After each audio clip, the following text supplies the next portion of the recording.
Go. Good evening, good afternoon, wherever you find yourselves in this weird, wild, wacky world of ours, and welcome to another installment of Darkness in Dublin, a continuation of a scene that we were supposed to have yesterday. However, time and space did not allow for this. Liam Saltmore finds himself in a large country estate in Clontarf, just outside Dublin, the borders of Dublin proper.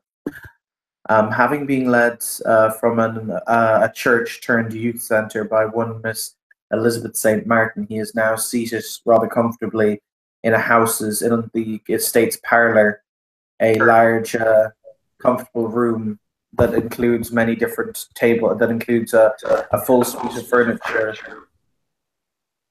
Sorry, that includes a full suite of furniture, many different older and more interesting looking books and volumes, a smell of age and must, but also many different digital conveniences such as a flat screen TV. If you look at your phone, it has really excellent Wi-Fi access, and the digital photo frames. And as I've said, if you pay attention to the photo frames, you'll notice that they flick and change every few minutes, different photos, be they scenes of landscapes, people, etc. Until after about 4 or 5 minutes, all of the screens in the room, some probably two or three, probably four or five of them, one a large portrait screen that hangs over the fire, all have the same image on them of a youth about the age of 17, 18, with short, close cropped blue hair, facial piercings, etc., all looking down at you. If you move, by the way, the head will move. Interesting. It's like a ride at Disney World. Oh, I assure you, I'm far more than a ride, sir. You actually hear it speak. The portrait? Yes, all the portraits speak at once. Oh, I look up, like trying to find the camera to look at. What are you looking at, sir? Oh, well, I'm trying to find the camera so I can look you in the eyes. I'm not a camera. I'm not seeing you through one. I see. I'm gonna look over at Rufus with like a cocked eyebrow. Rufus has a what the fuck expression on his face. I'll nod at him like in concurrence. Um, so will I be meeting you through these video screens, or will there come a time where I can shake your hand and establish an actual man-to-man connection? Oh, I don't have a hand, sir, in the traditional sense. I see. So you're My name is I. go My ahead. name is Eidolon. Eidolon. A pleasure to meet you. Liam Saltmore. Associate Saltmore. of Also, Grave. you can see his eyes kind of flick to one side as he says, "Searching, searching." Liam Saltmore. He will give your date of birth, the hospital in which you were born, both of your parents' names, and any other pertinent public facts about you. All right.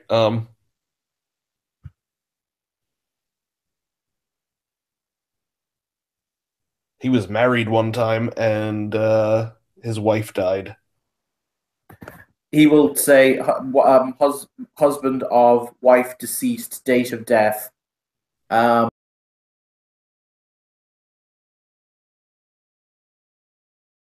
I guess he mentions like my like shipping company as well, right? yep, he will say CEO of, Saltmore etc. Shipping and Logistics Co. Yep.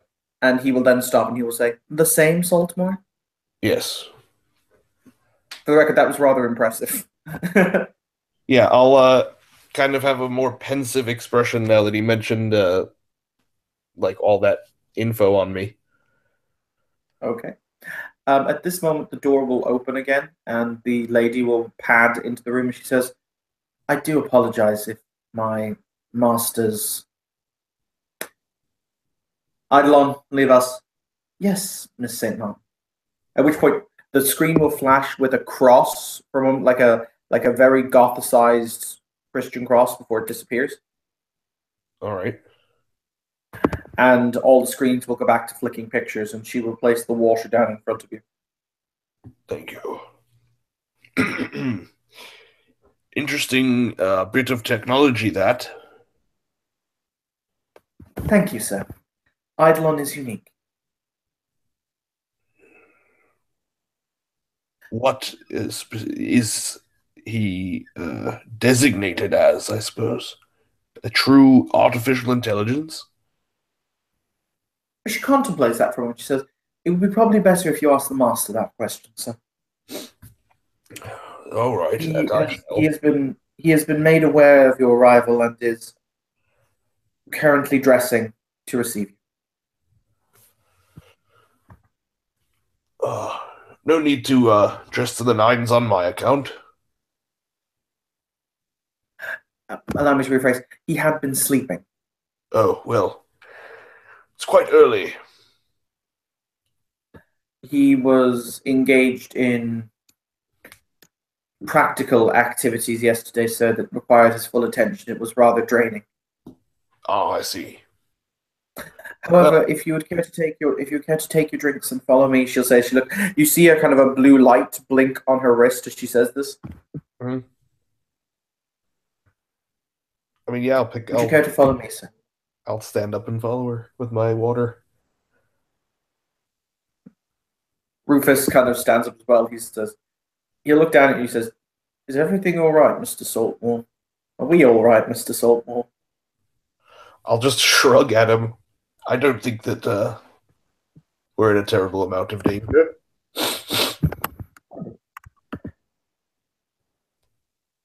All right. So you are then brought up a flight of stairs into what is most assuredly a study. It has, once again, a lot of the same picture frames where Eidolon is standing in all of the picture frames at the moment. And you hear kind of a buzzing noise, a very, very distinct buzzing noise as you enter. It's like, zzz, zzz, zzz, zzz, Yeah, like zzz. electrical currents. Kind of, but it has a vocal component to it. You can see Eidolon's lips moving incredibly quickly. Oh,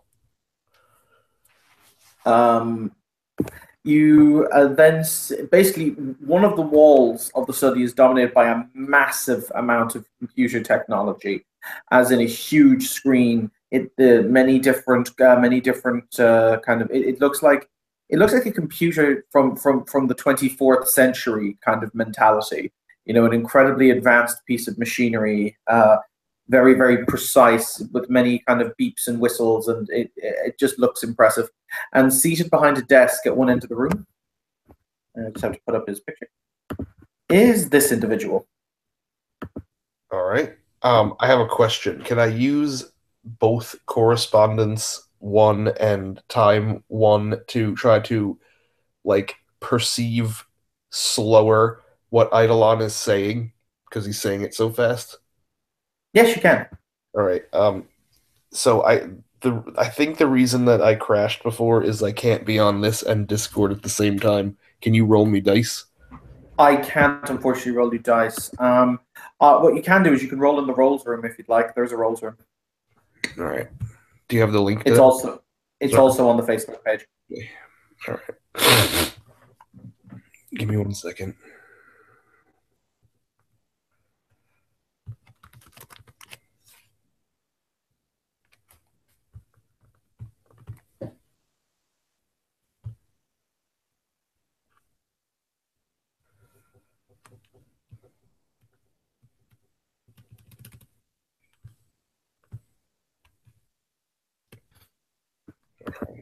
The rolls room.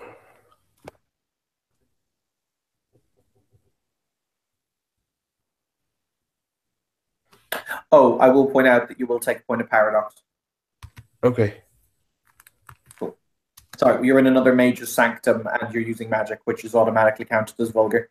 Even if it's just sights? Yep, even if it's just sights. Huh.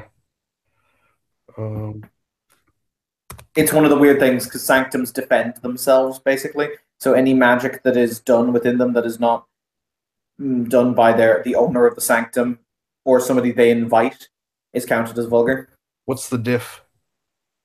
Standard diff. So that would be three. Yes. Hang on. That would be diff three. Okay. What is it? Hashtag or is it /r or what? It's just hashtag. Okay. Hashtag number of D10. I got one success. Okay, you can continue the casting if you'd like. It will mean another paradox, but you can hear what they're saying first. You can hear what he's saying for a split second if you'd like. It'll Oh, literally be about 6 seconds of time you can hear him because it'll be a single round. yeah, but like slower, right? So Yeah, you'll be able to understand him. yeah, sure. What's he saying? He's saying numbers in what seem to be neurithmic sequences of code. Um, I guess if I have to take another point of paradox to even continue sites, I will just try to. Can I use like correspondence and entropy site to like maybe try to figure out what that code is related to? Does your character have computers? Yeah, How much? I think one or two. Okay. Roll me your intellect and computers. Okay. Difficulty 8. Difficulty 8? Difficulty 8. Okay. But I don't need to roll for No, you don't need to roll. You got enough of the code that you might be able to identify it. I just want to make my chances more with entropy. That that's not really how that works. You could lower the difficulty of your computer roll with entropy, Uh aka you're making it more likely for you to succeed. right, yeah, yeah. Yeah, I guess I'll do that. Okay, that'll be another point of paradox. Got it. I'm marking them off. No worries. All right. You naturally bleed off one paradox a week, by the way, Right, if unless you accrue more than five, in which case it stays on your pattern. right. Okay, so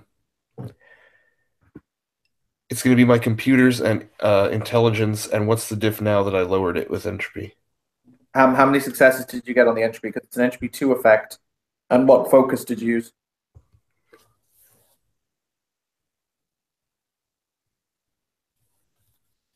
Ow, ow. Um, There we go. what focus? Oh yeah, I have that. Whenever I use entropy, I have that knuckle bone of my great uncle with the Egyptian sign for Typhon carved into it. And he just, I guess, like just under my breath, or like even just in my mind, I would like say a prayer for like clarity through chaos. Okay, that's fine. So that would have been difficulty three. How many successes did you get in a row? I'm rolling it now. Okay, cool. So that will be your irritate difficulty three. Yep. Yep. Three successes. That will lower the difficulty by -3. So it's diff 5. Okay.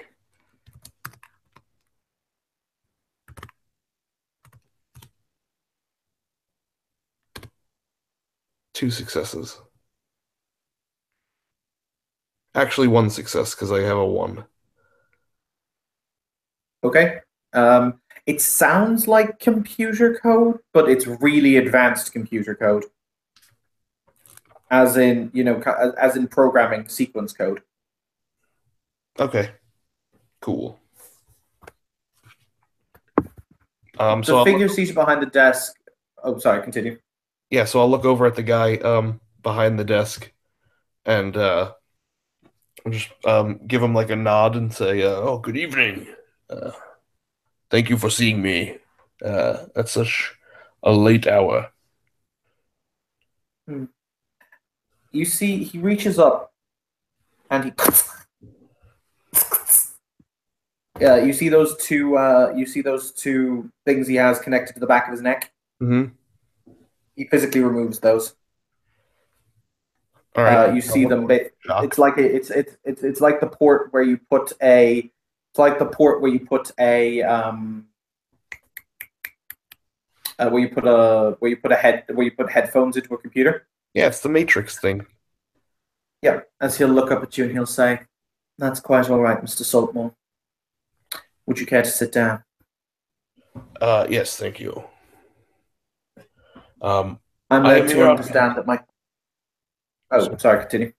Yes, I'm here on behalf of my uh, good friend, Mr. Gravedigger. I do regret to inform you that he did not give me your name. No, he wouldn't have. He will smile and he will say, "My name is complicated. You've been offered refreshments, I hope."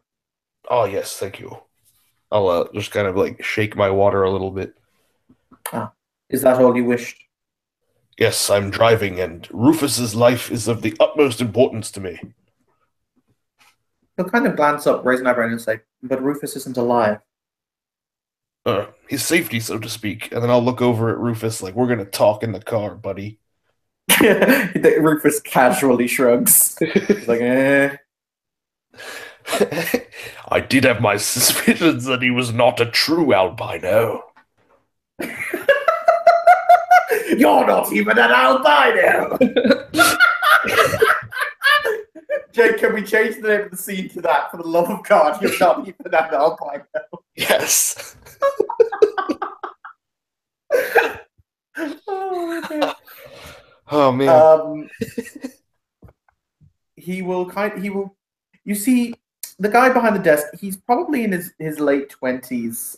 He'll kind of steeple his fingers together. You notice that he's got a cross earring hanging from each ear, and he's wearing a large decorative cross around his neck. Hmm. As he says, "So, what is it that your employer wants? Or your friend, rather?" Yes, I think we do need to rearrange or like renegotiate our terms, him and I, because I am doing a lot of work for him for no money. Anyway, you that doesn't If it concern helps, me. Mr. His Go. hands will flick over. His hand, he basically, he'll see a keyboard in front of him, and his hand will very casually flick over it. At which point, his eye will kind of go ever so slightly to the left, and he will say, "If it helps, Mr. Saltmore, I'm led to understand that you're rather affluent." He will actually give the entire. He will give your basically your largest account balance to you, down to the penny. Well, yes, it's just the principle of the thing. He will smile and he will say, "Principles, the concepts of which are important." Yes. But yes, what is it you've come here to ask me? I am here to see if you could shed any insight on a couple of matters that we are investigating. One being a large shipment of allegedly magical artifacts that came into my shipping docks um, and were removed, not by my personnel, which is not standard procedure. We were wondering if you could give us any insight as to who might be responsible for that or where we might best start looking for the stolen artifacts. And also, um, out of character, I forgot the guy who got nailed upside down to the wall's name. What is it? Albrecht Mons. Right, Albrecht Mons. Um, Also, I'm investigating the death of Mr. Albrecht Mons. Oh, I was sorry that he died. He was always an interesting fellow. I never met him personally myself, but it is of the utmost importance to myself and my associates that we find his killer. I understand. Very well then. Idlon. Yes, sir. Engage protocols. You will remind Mr. Gravedigger that he will owe me a favor for this. He says to you, Mr. Oh, Saltmore. I thought he was talking to Eidolon. No. He Yes, kind of broke off his conversation to say, "You will remind Mr. Gravedigger he owes me a favor." of course. Very good. I suppose that You will see, really come down to me owing you a favor. So if you ever need anything, give me a call. he'll shrug and he'll say, "Maybe in time." So you see the question here. He stands up and he basically you see him blink his eye. At which point, a holographic map of Dublin is basically displayed from his computer onto the floor Mhm. in front of you. He says, "You see, what you have to understand is that essentially we are not dealing. We are dealing with entities and individuals who perceive the world to be their toy as opposed to the fact of reality. So, if we assume, when was this shipment brought into the Docklands?" Something it was like 4 days ago, right? At that, Yeah. he'll give the correct date anyway. Hmm. He'll say, "Okay, correct." So he will then kind of flick his hand, at which point you basically see the city revert 3 to 4 days ago, as it was basically. He says, "This map is created through my ability to connect to the Dublin City A Wi-Fi service and B security net that was created by the police network that was created by the police force. Every camera leaves a trace, and many of them are on the same server that is monitored by the Dublin City Police. Are you following, Mr. Saltmore?" Yes, bloody interesting this. Thank you. Is he actually interested, or is he not? Well, he actually is because he's trying to increase his technology skills. Okay. He'll say, "So, why is it that then an individual such as Mr. Gravedigger cannot simply look back in time and identify what it is that he's looking for?" Oh, I suppose it's that we don't entirely know what we are looking for. Correct. I mightn't be able to tell you that. However, what I can tell you, what was the rough time of departure of this item? I give him the time between when or just before Grog's character started poking around the warehouse. Very good. So, we now have a time. Eidolon, identify route. Eidolon, identify sub-procedures. He will say, which one Eidolon will say, "Yes, sir." You then see security cameras images flash up onto the screen behind you um, of the Docklands, and at which point you will see an entire 3 hour worth of footage where a large white van, and you can read the registration plate, enters the dockyard, and then 3 hours later, when the van leaves, you see a single individual jump out of the van dressed in black, the same individual you saw execute Grog. And he says, "It's not a matter of necessarily understanding the fact that they have protected the place in question, but rather identifying where they've gone after that. Eidolon, use the network track in order to see where it is this registration will then emerge on any CCTV camera we currently have access to in our network." "Yes, sir." At which point you basically see them track the car through the city, if that makes sense, based on where it appears on CCTV Yeah, and the time frames and indexes. cool. At which point it will say, "Eidolon, identify building. Building identified. The Rothmore Club, sir. Owner Alfred Rothmore. Senior member of Rothmore Industries senior member of Rothmore Industries of Rothmore Industries, knowing the past to guide the future." He will point and he will say, "I don't know what was in your crate. I couldn't ascertain that. However, it was taken to this building, Rothmore Industries, the Rothmore Club." Oh, thank you. That has been most helpful. He'll shrug and he will say, cancel outward scans. Power down system." At which point the hologram will just. Is there any way for us to check if it's left there in the past few days?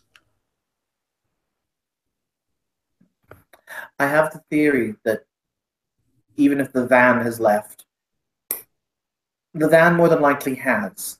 It was just I don't know if it was the property of these individuals. I don't know if your item has left, though. I can get you a report on if the van has left, but I think that might have just been a mode of transveyance.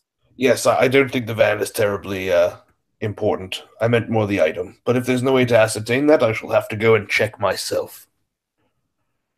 He'll shrug as he takes his seat again behind his desk, and he'll say, "Very well, Mr. Saltmore.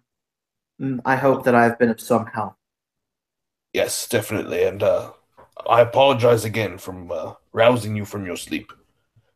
He will shrug and he will say, "You work for Mr. Gravedigger, which means are you familiar with the current issues that we have been facing with the Technocratic Union?" I am right. Yes, you are. Yeah, I'll nod. He'll say, "Yesterday we struck a great blow against the enemy, so it is worth the concept of missing a few hours' sleep." Bully. Well, should you ever require any of my? I'm sure that you have a database upon my. Actually, let me ask you. Uh, I point at Eidolon on the screen. Eidolon was able to recite my uh, public record. Now, is this all the information you have on me, or do you have more concerning matters more esoteric?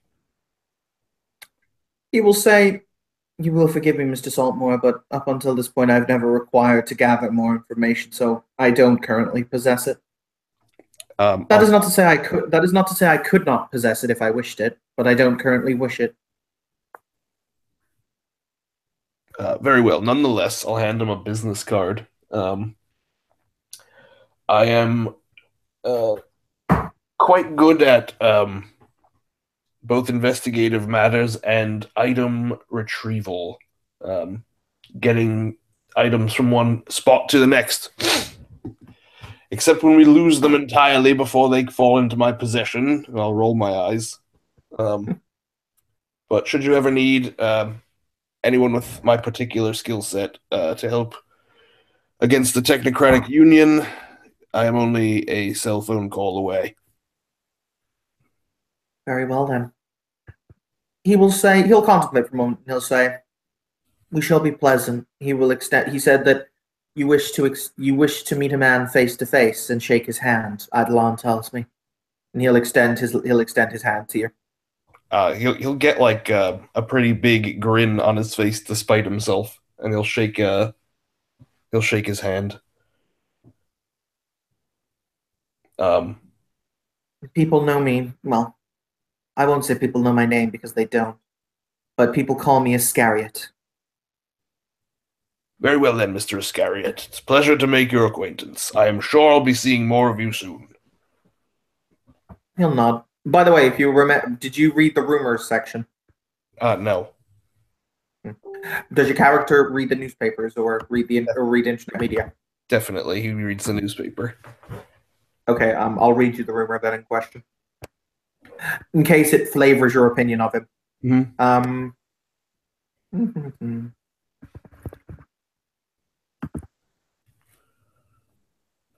Here it is.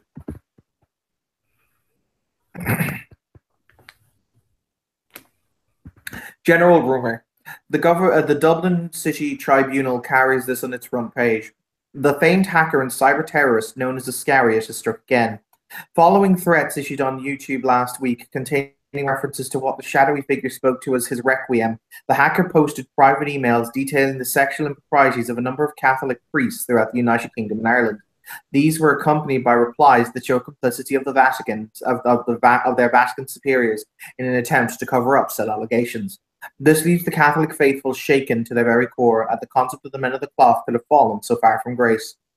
This is the 12th leak to have been broken by Iscariot, and in his wake, the faithful must stand divided. That's cool. I guess that would have probably better inclined me towards him, if anything. Okay. Because, like, exposing priests doing bad shit. He's doing God's work. Well, you can. I was just saying, in case you want to ask if he was the same or anything like that. I assume that he is. All right, so I'll look at him and I'll just be like, when I read about Iscariot in the newspaper, I did imagine, um, Someone rather different than yourself. I did not think that they would be literally plugged into the internet, at the very least. He'll shrug and he'll say, ultimately, I was doing the good work. I don't like men who abuse their position simply because they can hide behind a collar and a cassock. I think that these individuals who have care of the people should take care of the people. Yes, agreed. You've seen the youth center I built down at the foot of my gates, no doubt. Yes. I like to think that people can have hope as opposed to the mediocrity and tedium. I like to think that well, I like to think that God would smile on an initiative that is built around the concept of love, fraternity, and brotherhood. I think that many people forget that. I think that many people forget there are many gods. He'll nod. It has been a pleasure to meet you, Mr. Saltmore. Likewise. Um, now, please excuse me, I have to go yell at Rufus. Okay. As you get to the door, his butler will open the door and bow her head politely as you leave. She will ask her master if he wants anything. He will say that he probably wants some tea. She will nod and walk down with you downstairs. At which point she will very politely, as she's opening the door, she'll say, needless to say that now that the master has you and has given his trust, you must be aware there are at least 2 dozen arrest warrants out for him in Ireland alone, and we would very much rather that the police not be given any indication as to his true identity or whereabouts. Of course not. Would I turn in a friend of mine? Besides, I don't do much dealing with the police, aside from that one who got his head blown off and came back from it. Very good. As I've said, I would be most displeased if it was to happen. He is a very gentle soul. Yes, and he's doing God's work. Or one of them at least. She will nod and she will say, very good. In that case, I will wish you good evening, Mr. Saltmore. Good evening, Miss St. Martin. She will bow and close the door after you. You may now yell at Rufus. All right, I wait till we get into the car, and then I like turn the car on and turn the radio off, and then and it's a really small car, and like Liam Saltmore's not like he's not like a huge guy, but he's still like a pretty big like fit dude, and he puts his arm like around Rufus's chair and just kind of stares at him with one eyebrow up and his mustache like in a diagonal line. Like he's got his jaw like in an angry face. I like how the mustache helps angry face. Yes, it does. It accentuates the pop eye. Rufus will kind of blink at you, like blink, blink, blink, blink. We've been working together all this time, and you didn't even tell me you were dead. He'll say, Mr. Gravedigger told me not to tell people. Yes, but I'm not people. I'm Liam Saltmore. I'm Big Fish. I see you every day. I bring you your pack of ho-hos from the convenience store. I talk to that insufferable Packy every day to get you your snacks. You don't even eat them. Are you even really an albino? I was pale before I died. I'm pale. You're not even an albino. Rufus, I don't even know you anymore. Listen. He'll shrug and it's like, well, in my defense, sir, you never did ask if I was alive. That's not a question you just ask a chap when you're out on business together. Well, sorry, sir. I mean, Mr. Gravediggers, and he kind of does the kind of Jack Sparrow kind of spirit fingers, and he gives the weird look. Mr. Gravedigger's funny like that. Yes, I know, but I thought we were bros, Rufus. You really hurt me by deceiving me for so long. Sorry, sir. That's all right, Rufus. I forgive you. Now, you must answer me truthfully. Are you a zombie? Contemplates. And he says, well, that depends on your definition of a zombie, I suppose. Well, what are you? What bloody are you? Hmm. I died, and Mr. Gravedigger put my soul back in my body, but my body is still technically dead. Well, was that recent? Are you going to decay? You've looked the same for I don't know how long. He'll say, I don't think I'll decay, Hmm. mostly because Mr. Gravedigger keeps maintaining me every couple of weeks. But as to how long I've been dead, well, you can see him doing some mental arithmetic. 1993? That's a long time, Rufus. That's longer than we've known each other. You've been dead the whole time. Well, wouldn't it have been slightly unusual if all of a sudden I just got slightly paler and popped off for a little while, sir? Well, like I said, I thought you were an albino. He'll shrug and he'll say, sorry, sir. Well, no matter. I guess I won't have to go to that convenience store anymore. Do you eat? Oh, no, yes. Oh, well, damn. Guess we can't break tradition just because I find out you're both a zombie and a liar. Rufus will kind of nudge you and he'll say, but there was something weird about that guy. Well, yes, he was Like, plugged into the computer. no, no, no. Okay. You know how you could get right up to his desk? Yes. If I walked any further than I was, it was like I was standing in an oven. It actually made my skin feel like it was on fire. Interesting. Well, uh, you are familiar in a general sense with magic, obviously. You're aware of the Still process not. of wards. It wasn't like that. No, Mr. Gravedigger has wards. It was something else. It felt like something was judging me and I was being found wanting. Um, Saltmore's face will like kind of soften for a second, and he'll like stroke his chin a little bit and like scratch the stubble that's forming now because it's late at night on the bottom of his chin. Um, and he'll say, "Well, he was rather a devout fellow. Perhaps his god or avatar was watching you." All I know, Mr. Saltmore, is that was fucking weird. Well, then next time you can wait in the car. Okay. All We right. get some ho-hos on the way back to the club. Yeah, I was just gonna say, all right, Rufus, I'm going to take before we head back to Mr. Gravedigger, I'm going to take you on to get flapjacks. Excellent. That's all he ever wanted. It's like Christmas for him. Merry Christmas, Rufus. Flapjacks. Okay. And if you're happy with that, we will end our scene there, Jake. Yep, hitting the button.